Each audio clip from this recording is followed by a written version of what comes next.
ஓவராக குடித்துவிட்டு ஆட்டம் போட்ட மகனை விறகு கட்டையாலேயே விரட்டி விரட்டி அடித்து கொன்றுள்ளார் பெற்ற தாய் மாரியம்மாள். இந்த சம்பவம் கும்பகோணத்தில் பெரும் அதிர்ச்சியை உருவாக்கியுள்ளது.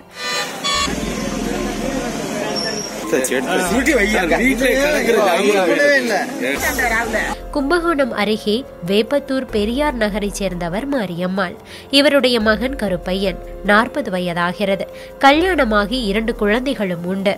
ஆனால் எப்போதும் குடித்துவிட்டு வீட்டில் இருப்பவர்களை அடித்து நொறுக்குவதுதான் இவருடைய தினசரி வேலை.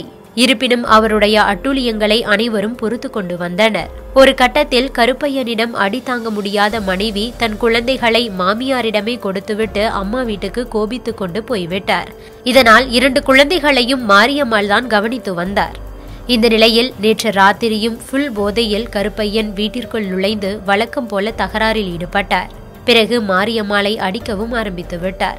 இதனால் ஆத்திரமடைந்த மாரியம்மாள் பக்கத்தில் கிடந்த கட்டையை எடுத்து கருப்பையனை சரமாரியாக விளாசினார். இவ்வளவு நாள் இருந்த ஆத்திரத்தை எல்லாம் விறகு கட்டையாலேயே விரட்டி விரட்டி அடித்தார். இதில் பலத்த காயமடைந்த கருப்பையன் சிறிது நேரத்தில் இரத்த வெள்ளத்தில் உயிரிழந்தார். இதனைத் தொடர்ந்து இன்று காலை மாரியம்மாள் திருவிடைமருதூர் போலீஸ் ஸ்டேஷனுக்கு வந்தார். என் மகனை அடித்து கொன்றுவிட்டேன் என்று சொல்லி சரணடைந்தார். இது குறித்து வழக்கு பதிவு செய்த போலீசார் கருப்பையா உடலை கைப்பற்றி தொடர்ந்து விசாரணை நடத்தி வருகின்றனர்.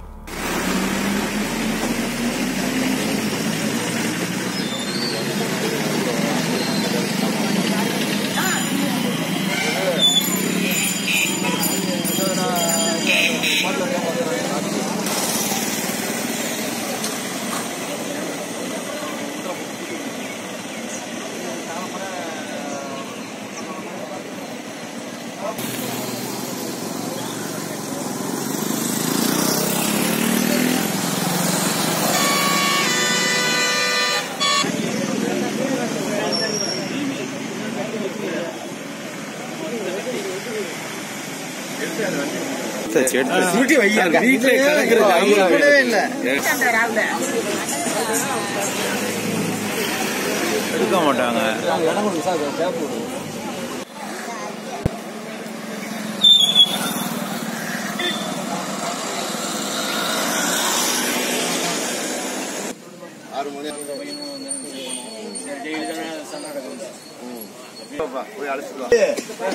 அந்த பையன் கூட போய் அந்த பையனை போய் அழைச்சிடுவாங்க.